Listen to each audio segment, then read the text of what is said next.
Magandang araw sa inyong lahat mga kamatsas. Ngayon naman, dito naman tayo sa palagiang champion na si Magnus Carlsen. Ang kanyang last round battle ang i-analyze natin against Super Grandmaster, very solid, Vidit Guradi ng India. Yan po ang isa sa kilala kong magaling sa endgame, sa strategy and plan. Pero si world number 1 Magnus na kasi ang kaharap eh. Nabe-break ang lahat ng mga bagay-bagay pag si Magnus eh. Pag-aralan po natin. Ang ginawa ni Magnus, nag C4, English opening, E5 si Bidit, B3, ayan na naman tayo, Magnus, iniiba mo na naman ang opening. Knight C6 and nag E3, D5. Kung tawagin po ito ay Nimzowitsch Larsen attack modern variation. From English opening, naging Larsen na transpose. Capture and nag A3. Bishop E6. Talagang hindi mapaghahandaan si Magnus eh. Tingnan nyo naman, iba-iba ang opening. Parang talent-talent lang ang ginagamit. Queen D7, angat, mukhang magkakasling sa queen side. Knight F3, depensa sa pawn. At nag H4, ayan na naman tayo. Novelty of this game, dahil ang old lines ay B4, D3, Bishop E2, D4, Bishop B5. Ngayon pa lang may tumira ng H4. Ano ang plano ni Magnus sa H4 na yan? Nag-castling queenside, Knight C3, Knight B6 at nag-Bishop E2. Nag-Queen F7.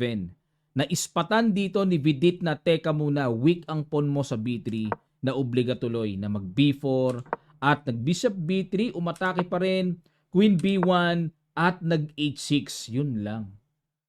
Bakit kaya nag-H6? Ano ang purpose nito? Siguro ang plano dito ay mag-F5. Yun nga lang, syempre, may Knight G5 na paparating na nakakailang.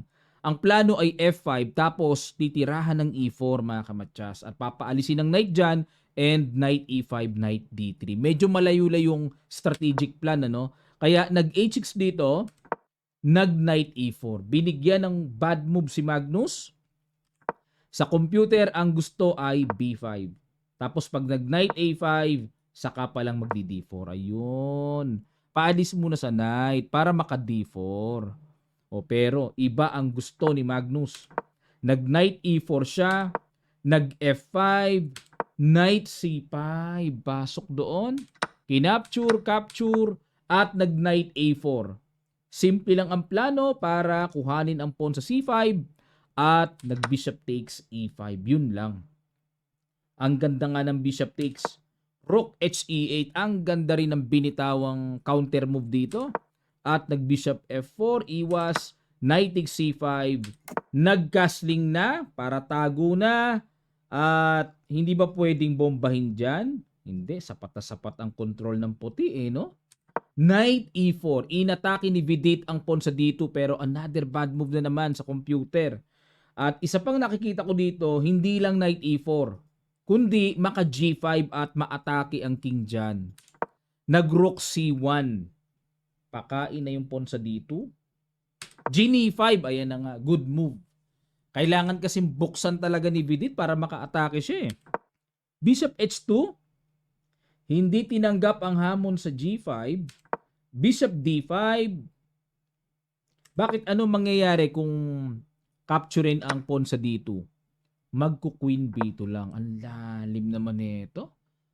Diyan lang. Di pagpalagay natin, balik, Knight E4, mag-Rook AB1. Yan ang delikado pala dito. Na hindi basta-basta pwedeng umalis ang bishop kasi mayroon pong atake sa B7, mga kamatsas. Okay. Lalim ng mga attacking ideas ng laro ni Magnus, no? Bishop D5 si Vidit at nag-Queen B2. Ayan na nga, papatong na nga ng tore. F4. Para ma-block yung bishop. So parang lumalabas, malaking pawn yung bishop sa H2. Nag-Rook AB1, atake na. Knight D6 para depensahan. Pero bad move na naman po ang binigay. Dapat daw B6 na lang. Medyo masagwa kasi parang butas-butas yung light squares dyan. Pero hindi ganun kadali para atakihin or i-refute, i-execute yung king dyan. Balik tayo sa Knight D6. Tumapture sa G5, HG5, Knight G5. Oo nga. May tempo pa ng atake sa Queen, oh. Pinagwawalis lang. Queen E7 at Bishop takes F4. Oh, boss. Naubos bigla yung mga pawns sa isang iglap. Said. Rook H8. Ayan, para hanap-hanap dito si Vidit ng counter-attack. Itong Torre, nakikita ko ilalagay dyan sa G8, pang-atake sa Knight para maibuhos ang pressure dyan sa GNH files. Nag-Rook C5.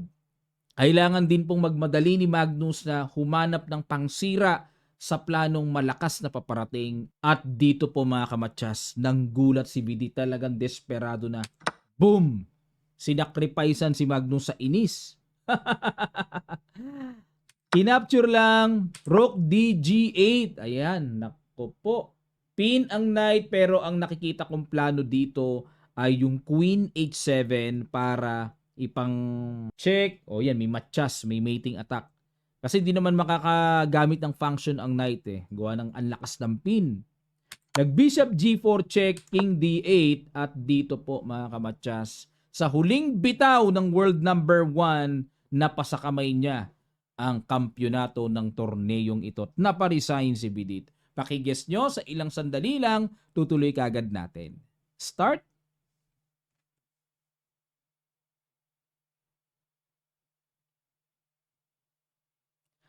Maraming salamat po. Congrats sa nakakita. Rook takes Knight. May ganun na pala.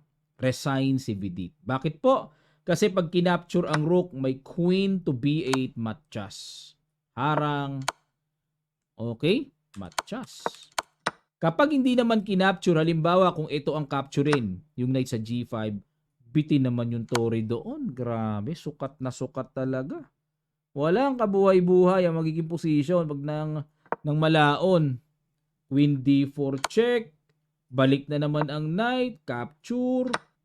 Takes. Naku po, kahit ibigay na yung mga pyesa, kahit dalawang Torre, ibigay panalo pa rin eh. Sa dami ng pyesa eh. Okay, talo na po yung black dyan. Grabe naman talaga si Magnus, no? Nagsimula sa opening na hindi malaman kung anong sequence at kung saan mauuwi. From English, naging Larsen. Tapos kanya-kanya na.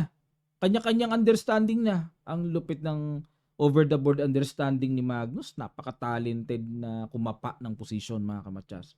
Kahanga-hanga. Silipin muli natin ang kanilang standing. Grabe, napakaraming pinag-championan po ni Magnus ngayong taon. Napakarami, halos lahat ng sinalihan niya. Champion siya. Magnus Carlsen 13 points at si Wesley So 11.5 points. Not bad for Wesley. Ang ganda, very consistent. Arjun Erigaisi 27.38 na ang rating at third place. Ayan po ang pagkakasunod-sunod dito. At panghuli si Kamer. Hindi kasi kita dyan sa screen ko. Okay.